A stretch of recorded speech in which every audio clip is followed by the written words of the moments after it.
வருகிற சிறு தூக்கம் பருவத்தில் முளைக்கிற முதல் கூச்சம் பரீட்சைக்கு படிக்கிற அதிகாலை கழுத்தினில் விழுந்திடும் முதல் மாலை புகைப்படம் எடுக்கையில் திணறும் புன்னகை அன்பே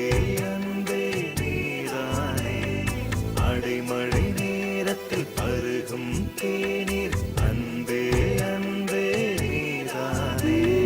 தினமும் காலையில் எனது வாசலில் கிடக்கும் நாளிதழ் நீதானே